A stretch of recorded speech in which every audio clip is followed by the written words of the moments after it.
Hello students, तो कैसे हैं आप सभी। आई नो आपका केवीएस का रिजल्ट आ चुका है and all the best to all the student who qualified tier 1।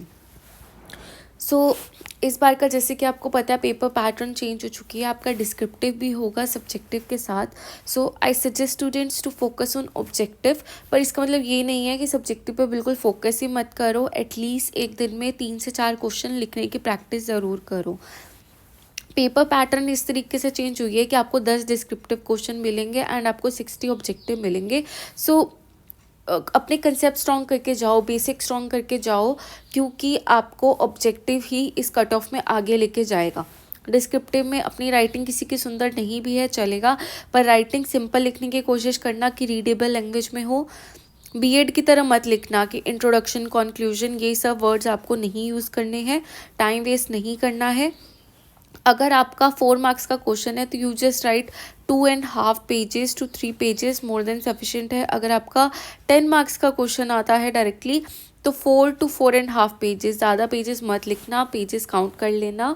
ऐसा ना हो एक क्वेश्चन तुमने ज़्यादा ही ओवरराइट कर दिया और लास्ट तक पहुँचते पहुँचते तुम उस क्वेश्चन को लिख ही नहीं पाए। तो शीट्स काउंट कर लेना, दिमाग में रखना कितने क्वेश्चन को किस मार्क्स के हिसाब से कितने पेजेस देने हैं।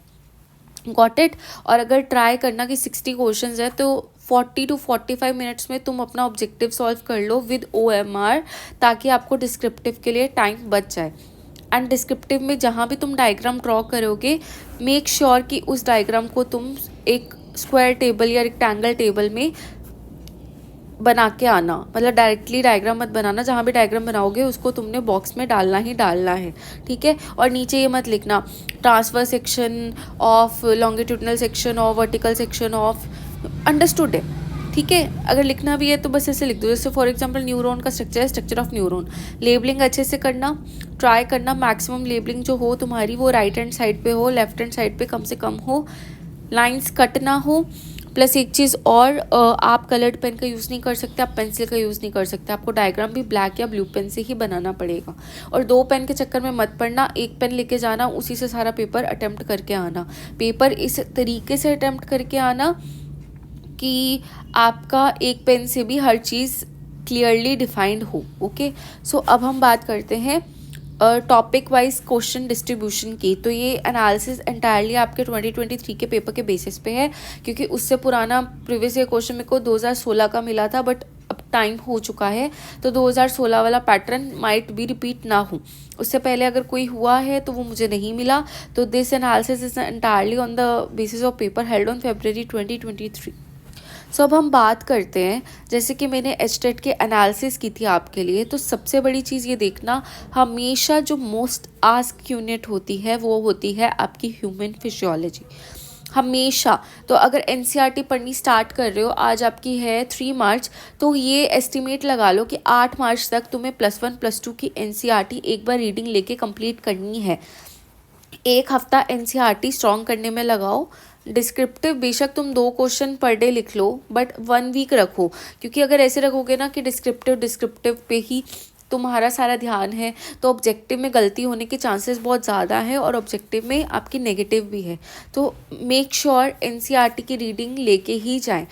NCERT रीड करो 1 वीक में। जिन्होंने रीड कर लिए बहुत अच्छी बात है, एक और बार रीड कर ले। एंड मेक श्योर कि हाइलाइटर्स लेके बैठो, पेंसिल लेके बैठो, और जो तुम्हें टर्म्स और वर्ड्स अच्छे लगें उन टर्म्स को तुम हाईलाइट कर लो।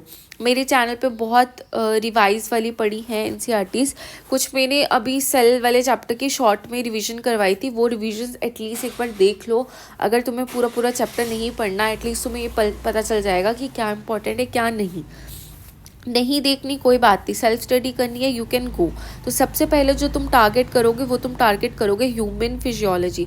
ह्यूमन फिजियोलॉजी में जैसे कुछ चैप्टर्स हो गए रेस्पिरेशन, उसमें वॉल्यूम वाला पोर्शन आजकल बहुत हॉट पिक है, तो वॉल्यूम्स अच्छे से करके जाना, tidal volume, inspiratory, respiratory volumes, ठीक है। डाइजेशन चैप्टर आपका लीस्ट इंपॉर्टेंट है, बट डाइजेशन चैप्टर में तुम्हें अच्छे से पढ़ के जाना, एक बार रीडिंग ले लेना, क्योंकि डाइजेशन में वो सरोसा, म्यूकोसा, मस्कुलारिस, सब म्यूस्कुलारिस और आपकी हिपैटोपैनक्रियाटिक डक्ट, ये वाले क्वेश्चंस आ जाते हैं। फिर आता है आपका सर्कुलेटरी सिस्टम। सर्कुलेटरी सिस्टम में ब्लड को अच्छे से पढ़ के जाना।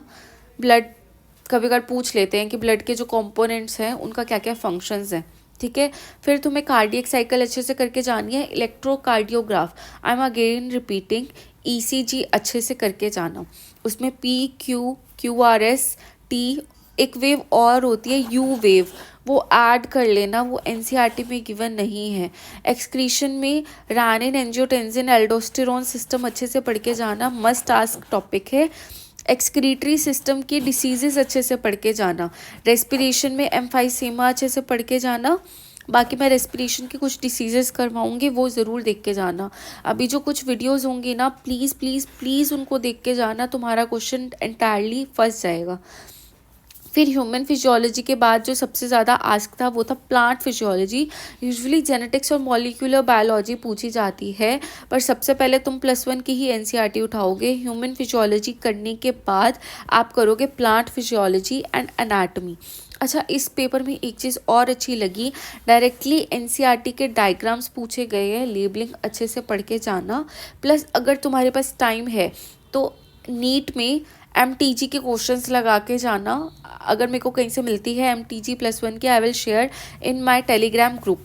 मेरा टेलीग्राम ग्रुप ज्वाइन कर लो, मैंने आज सुबह ही तुम्हें प्रीवियस ईयर क्वेश्चन भेजा है 2023 का। प्लस KVS के पेपर में एक चीज़ जो मैंने नोटिस की, असर्शन रीज़न टाइप के क्वेश्चंस पूछे गए हैं, बहुत अच्छे लेवल के। ऐसा नहीं है कि बहुत इजी है, इजीली निकल रहे हैं। तो थोड़ी सी असर्शन रीज़न टाइप क्वेश्चंस की प्रैक्टिस थोड़ी ज़्यादा करके जाना, क्योंकि पूछे गए क्वेश्चन है, ठीक है। Then genetics and mol bio, ये 2 ही चैप्टर हैं +2 के, बट इनमें आपका लॉटरी पॉइंट ये होता है एनसीईआरटी से बाहर नहीं पूछा जाता। तो इन चैप्टर्स को अच्छे से पढ़ के जाना, ये आपकी +2 की एनसीईआरटी से है। देन जो रिप्रोडक्शन है, आपका जो पहला चैप्टर है क्लास 12th का, sexual reproduction in flowering plants, वो HTET का भी most repeated and favourite topic है, और यहाँ पे भी मोस्ट रिपीटेड टॉपिक है। फिर ह्यूमन रिप्रोडक्शन जो है वो TGT के बेसिस पे ज़्यादा इंपॉर्टेंट मानी जाती है, बट ह्यूमन रिप्रोडक्शन से भी आप लोगों के क्वेश्चंस पूछे गए हैं। तो मेल रिप्रोडक्टिव और सिस्टम और आपका वो जो है स्पर्मेटोजेनेसिस, वो अच्छे से पढ़ के जाना, क्योंकि इसमें ना कहाँ पे कंफ्यूज करते हैं, स्पर्मेटोगोनिया क्या है, स्पर्मियोजेनेसिस क्या है, स्पर्मेटोसाइट क्या है, प्राइमरी सेकेंडरी स्पर्मेटोसाइट क्या है, प्लॉइडी लेवल क्या है, ठीक है। फिर आपको फीमेल रिप्रोडक्टिव सिस्टम में फीमेल की यूट्रस अच्छे से पढ़ के जाना। फीमेल रिप्रोडक्टिव सिस्टम, इनफंडिबुलम क्या है, यूट्रस क्या है, एम्पुला कहाँ है, साइट ऑफ फर्टिलाइजेशन, ये बहुत इंपॉर्टेंट और हॉट टॉपिक है। मैं कुछ चीज़ें ऐसी बता रही हूँ, प्लीज़ इसको लिख लेना कहीं पे, क्वेश्चंस फंसते हैं यहीं से फंसते हैं। अच्छा, जेनेटिक मोल बायो में मैं एक चीज़ बोलना भूल गई, जेनेटिक कोड का एक टेबल होता है, अच्छे से पढ़ लेना। और जेनेटिक कोड के कुछ सेलियंट फीचर्स हैं कि ये डीजनरेट है, ये यूनिवर्सल है, तो इन 2 टॉपिक से क्वेश्चन बनने के बहुत ज़्यादा चांसेस रहते हैं। लैक ओप्रोन आपको लैक्टोज ओप्रोन ही मतलब गिवन है, पर मेरे कहने पे ट्रिप्टोफैन ओप्रोन और अराबिनोज ओप्रोन भी पढ़ के जाना। नहीं है notes, I will teach you, but comment section में फिर मेरे को बता देना कि मैम हमें कोई टॉपिक पढ़ना है, हमें ये टॉपिक पढ़ना है, मैं तभी वो टॉपिक पढ़ाऊँगी। क्योंकि मैं बहुत मेहनत से टॉपिक बनाती हूँ, बट आप लोग वीडियोस देखते नहीं हो, फिर मेरा मन नहीं करता कि मतलब मैं इतनी मेहनत कर रही हूँ, मैं इतने अच्छे से तुम्हें प्रिपेयर करवा रही हूँ, बट तुम लोग देखते भी नहीं हो, पूरी वीडियो सुनते भी नहीं हो, तो मतलब चलो छोड़ो, वो दूर की बातें हैं। तो जेनेटिक कोड पे एम्फेसाइज अच्छे से रखना। आज तक आपका ना उससे ह्यूमन जीनोम प्रोजेक्ट से क्वेश्चन नहीं पूछा गया है, बट ह्यूमन जीनोम प्रोजेक्ट का क्वेश्चन ना आर्मी वाले स्कूल के पेपर में पूछ लिया गया था, तो उसको पढ़ लेना, वो लीस्ट इंपॉर्टेंट टॉपिक है, बट उनका पता नहीं चलता। प्लस ह्यूमन रिप्रोडक्शन में मैंने तुम्हें बता दिया, एक पार्चुरेशन अच्छे से पढ़ के जाना। एक ना बहुत रिपीटेड क्वेश्चन है कि जो हमारी प्रेगनेंसी किट्स हैं उसमें कौन सा हार्मोन होता है, तो जब हम उसमें यूरिनेशन करते हैं तो हमारी यूरिन में human chorionic gonadotropin hormone HCG की कॉन्सेंट्रेशन बहुत हाई होती है। HCG की कॉन्सेंट्रेशन हाई होने की वजह से जो प्रेगनेंसी किट है वो HCG के अमाउंट या कॉन्सेंट्रेशन पे वर्क करती है। ये DSSB का प्रीवियस ईयर क्वेश्चन है 2021 का, प्लस ये HTET का भी प्रीवियस ईयर क्वेश्चन है, तो ये क्वेश्चन आपका पूछा जा सकता है। एक मेरे कहने पे ना मतलब मैं तुम्हें थोड़ा सा डिटेल में पढ़ाना चाहती हूँ ये साइकिल्स कि मेंस्ट्रुअल साइकिल कैसे होती है और मेल रिप्रोडक्टिव सिस्टम, तो जो चीज़ें मुझे एक्स्ट्रा में लगी आई will teach you. Ecology and environment की बात है, देखो कॉप समिट्स को छोड़ के एनसीईआरटी तुम्हें बहुत अच्छे से करनी है। एंड प्लीज़ ओल्ड एनसीईआरटी ही सब फॉलो करेंगे, न्यू एनसीईआरटी कोई फॉलो नहीं करेगा। बहुत चैप्टर्स कट हो चुके हैं और क्वेश्चंस हमेशा ओल्ड एनसीईआरटी से पूछे जाते हैं। तो आपके इकोलॉजी के 4 चैप्टर्स हैं, जो आपका लास्ट चैप्टर है जिसमें आपसे मतलब वो पूछा गया है, एक मिनट, जिसमें बायोमैग्निफिकेशन, डीडीटी एंड आपके वो गिवन है स्क्रबर वाला। तो वो चैप्टर मैं एक बार तुम्हें पढ़ा दूंगी। वो चैप्टर से डायरेक्टली 2023 में क्वेश्चन पूछे गए थे और उन्होंने क्या किया था, पार्ट्स दिए हुए थे इंस्ट्रूमेंट के और उनका फंक्शन डायरेक्टली मैचिंग में पूछा गया था। देन डिकम्पोजिशन मैंने एचटेट का 2023 का प्रीवियस ईयर क्वेश्चन में 2 पार्ट्स ही करवाए हैं, तो उसका फर्स्ट वाला पार्ट देख लेना। मैंने उसमें तुम्हें हमस बहुत अच्छे से पढ़ाई है, जिसमें मल मॉडर मैंने बहुत अच्छे से करवाया। तो हमस वाला पार्ट अच्छे से देख के जाना, एनसीईआरटी बहुत अच्छे से करनी है।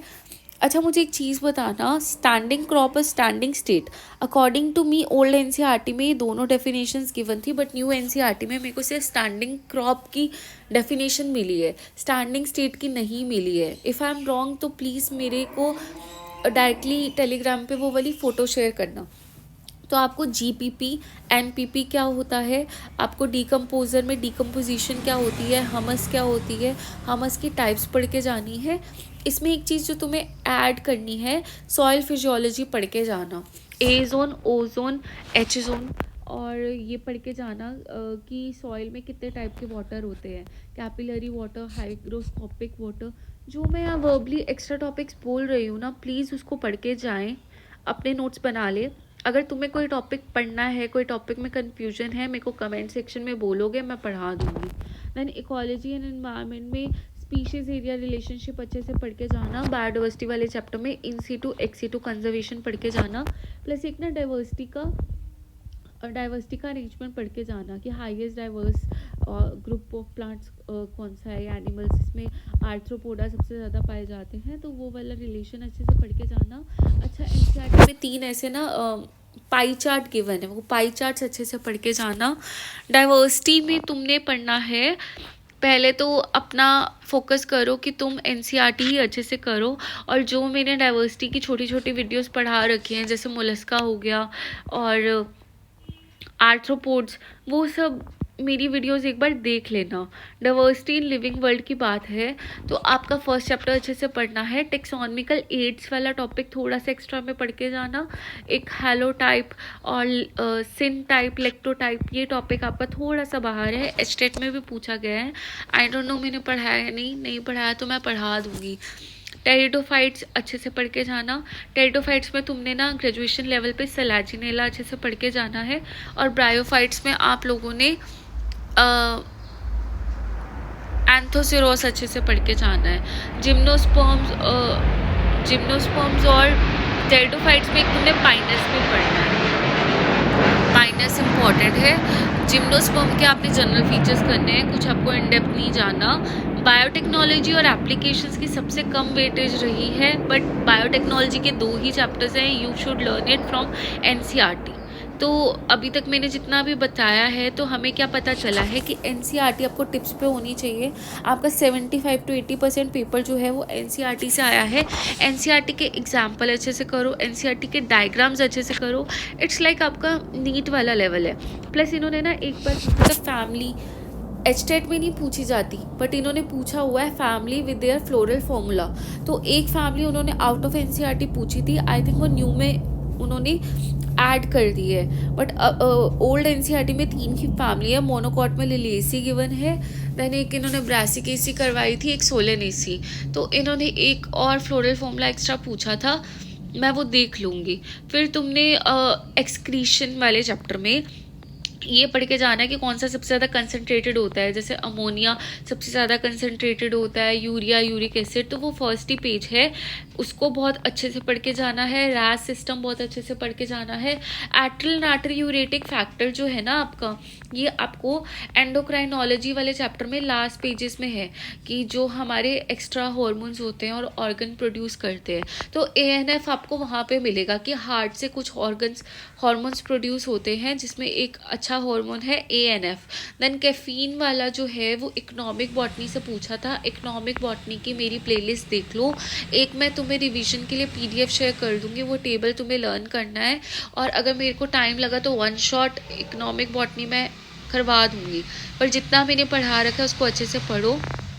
हर एक डायग्राम को थॉरली मेमोराइज करो। पेपर से पहले भी तुम्हारा यही काम रहेगा कि तुमने एटलीस्ट डायग्राम को ना 2 से 3 बार देखना है। और डायग्राम वाले क्वेश्चन अगर तुमने अच्छे से करने हैं ना, डेली 20 मिनट्स NCERT में जितने भी डायग्राम्स हैं उन डायग्राम्स को तुमने देखना है।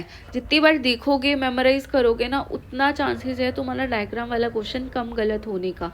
NCERT में जितने भी टेबल्स हैं, एग्जाम्पल्स हैं, उनको बहुत अच्छे से लर्न करो, उनको मतलब हाईलाइट करो, जैसे मर्जी करो, शॉर्ट नोट्स बनाओ, पर अच्छे से पढ़ो।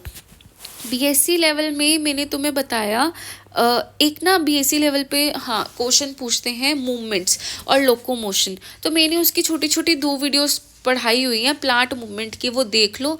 ये क्वेश्चन बहुत कॉमन है, तुम्हारा वहाँ से निकल जाएगा।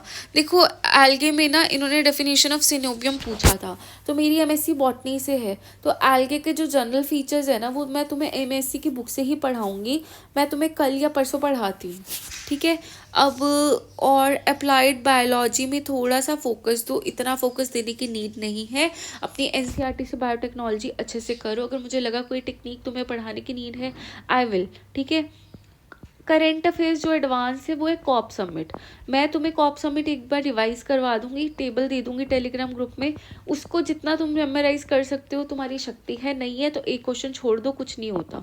होलो टाइप पैरा टाइप मैंने तुम्हें बता दिया, वो इंपॉर्टेंट है। सिन टाइप, पैरा टाइप, होलो टाइप। मिनरल न्यूट्रिशन वाला चैप्टर ऐसा चैप्टर है, मेरा बहुत टाइम से मन था कि मैं तुम्हें NCERT से पढ़ाऊँ, मैं तुम्हें पढ़ा दूंगी। मिनरल न्यूट्रिशन वाले चैप्टर में 3 पार्ट्स में उस चैप्टर को डिवाइड करो। वो तुम्हें ऐसे पढ़ना है। सबसे पहले क्राइटेरिया क्या है कि अगर कोई एलिमेंट हमारा डेफिशिएंट हो जाता है तो उसके क्या कॉजेज़ हैं, तो ये स्टार्टिंग है बिल्कुल चैप्टर की। फिर मिनरल न्यूट्रिशन में तुमने हर एक एलिमेंट का होने वाला डिसीज़ या हर एक एलिमेंट से क्या क्या चीज़ें कॉज होती हैं वो पढ़नी है। थर्ड पार्ट उस चैप्टर का वो है नाइट्रोजन फिक्सेशन, ठीक है। COP summit I will teach you. Assertion reason पे बहुत ज़्यादा फोकस करना है, तो अगर कहीं से तुम्हें नीट की बुक मिल जाए तो उसमें एम्स के असर्शन रीजंस लगाओ। डायग्राम की मास्टरी करो। NCERT के डायग्राम ड्रॉ करने में टाइम वेस्ट मत करो, सिंपली उन डायग्राम्स को मेमोराइज करो, ठीक है। स्पेशल अटेंशन मैंने वही बोला, डेली 20 मिनट्स तुमने डायग्राम देखने हैं, टेबल्स देखने हैं, उनको मेमोराइज करना है। एंड चलो हम अभी ऑब्जेक्टिव बेसिस पे बात कर रहे हैं, पर अगर डिस्क्रिप्टिव की बात है तो NCERT के जो डायग्राम है ड्रॉ करके देखो अगर तुम बायोलॉजी स्टूडेंट हो तो 50% कॉन्ट्रीब्यूशन तुम्हारे डायग्राम की होती है, 50% रिटन की। पर अगर तुम्हारा डायग्राम वेल लेबल्ड और बहुत सुंदर बना है, तो अगर तुमने कंटेंट कम लिखा है तो 10 में से 8 नंबर एग्जामिनर फिर भी आपको बहुत अच्छे से दे देगा। राइटिंग गंदी मत लिखना, कटिंग कम से कम करना। अगर बाई चांस फिर भी तुमसे गलत हो गया तो उसको पूरा काटा नहीं मारना, उसको बिल्कुल सिंपल सी एक लाइन से कट करके दोबारा आगे लिखना स्टार्ट करो, ठीक है। So this is all about analysis of KVS exam. अगर फिर भी तुम्हें कोई डाउट रहता है तुम पूछ सकते हो, मैं इसकी PDF अभी ग्रुप में शेयर कर रही हूँ, मेरे टेलीग्राम ग्रुप में। एंड जितने ज़्यादा बच्चे ये वीडियो देख सके देखो, मैंने अब अच्छे से एनालिसिस किया है। डिस्क्रिप्टिव में भी तुम्हें कोई हेल्प चाहिए कमेंट सेक्शन में मेरे से पूछ लो, मैं तुम्हें हेल्प कर दूंगी जितना मैं हेल्प कर सकती हूँ। So that's all for today, hope you like this video. Please like, share, subscribe my channel Lifelogy sensi.